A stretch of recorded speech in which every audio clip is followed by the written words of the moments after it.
The Hobbit and unexpected Jourpsis. I like that way better. Let's hear that. Rock and roll. Let's have an unexpected Jourpsis. Old goddamn robot from Alien Bilbo's sitting at his roll-top desk in the Shire and writes, "Well, Frodo, I know I told you some of my adventures, but after Lovely Bones came out, I realized I'd left out all of them."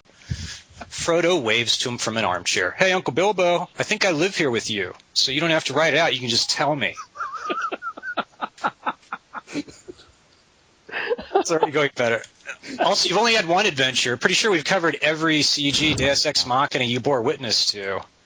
Barely enough for one movie. Bilbo's all, "I certainly gave that dragon what for, verbally anyway." "Yeah, well, you were invisible." Then it pissed him off, and he wiped out a whole town. Then some guy I've never heard of killed it with a single arrow, because dragon scale Achilles heel something. Bilbo's all, "Well, there were no heels around when I got captured repeatedly by those 3 trolls. Bert and those other 2, Daryl and Daryl."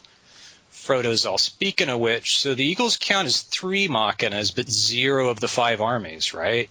Bilbo's all, "Ha, you tweenagers and your math. Well, laddie, I still used my wits to win that riddle game against that balding homeless person in the cave."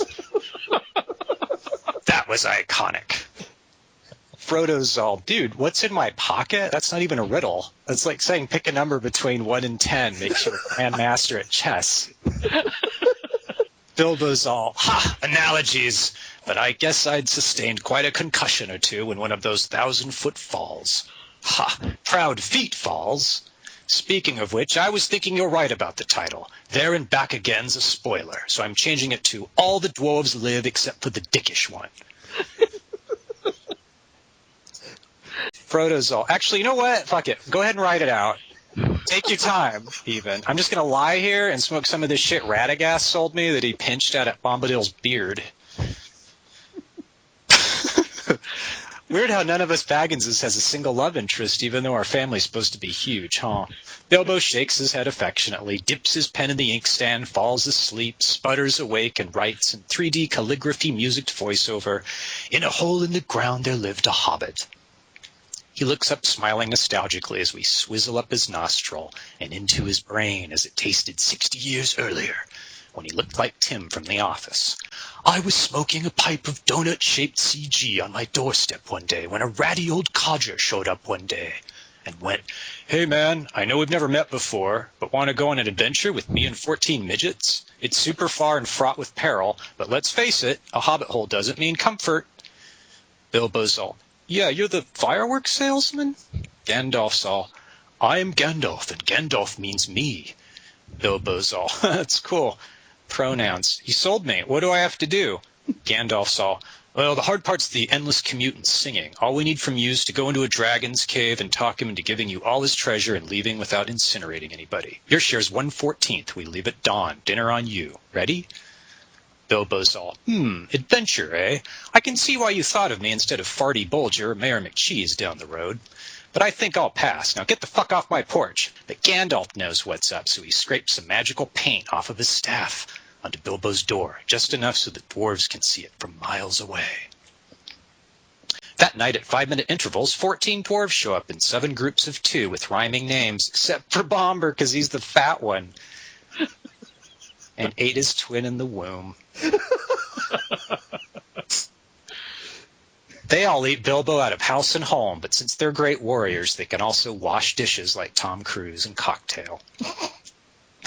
They sing songs, one a ditty about what a piece of shit their host is, then a B-side track about how a dragon dispossessed them from their homeland because they're not great warriors after all.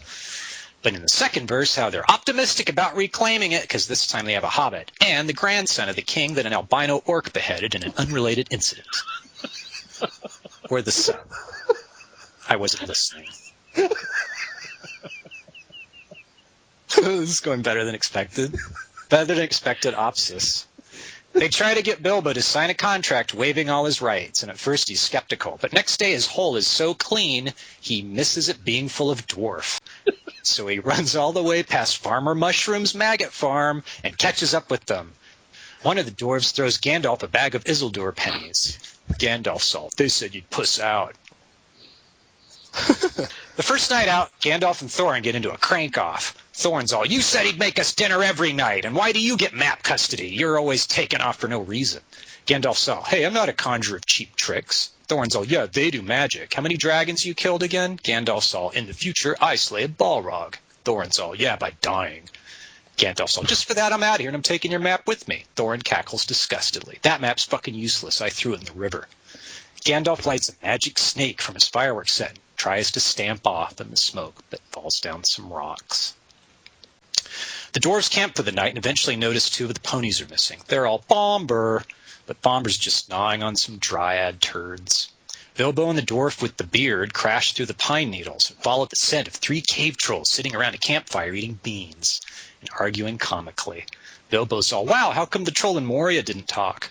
Bashful's all, same reason R2 doesn't fly over the lake in Dagobah. Now get in there and kill him and get our ponies back. Earn your 14th for once. Live a little by dying. Bilbo's all, I thought you guys were supposed to be these badass warriors, but Tyrion's all, go! So Bilbo goes in and gets captured, and the trolls threaten to kill him unless the dwarves give up and let themselves get cooked alive on an open spit, so they do. But luckily the sun rises and turns the trolls to stones. Gandalf shows up a few minutes later, wheezing, behold, the sun used my magic on that rock. He sees the dwarves already checking out a bunch of swords in the cave and goes, I get the long one.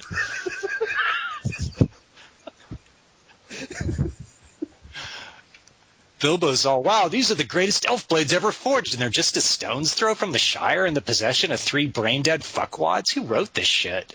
Gandalf gives him an elvish bottle opener and goes, here, half-wit, I know you don't know how to use it, but just remember not using it, or using it wrongly, is the pathway to true courage. Warwick Davis is all, where you been this time? Gandalf's all, with this guy, Radagast, the beige. He reveals a mangy hobo covered in mold. The dwarves all recoil, vomiting.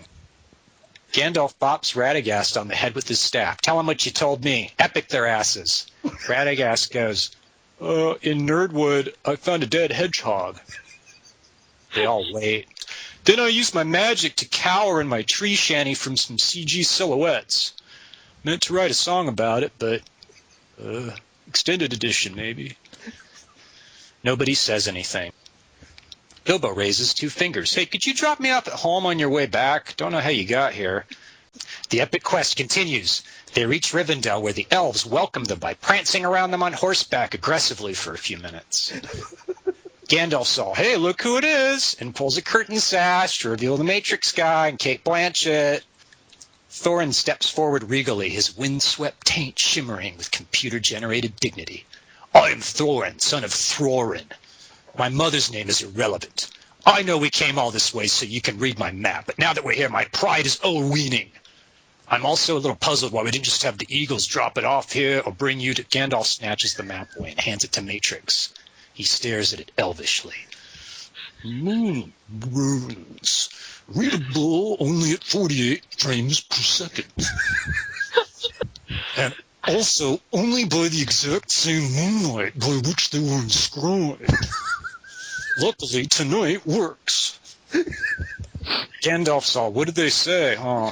Matrix reads, when the bird pecks the rock, you're at the dragon's cave. Also look for signs of brimstone, scorched suits of armor, and scaled shit.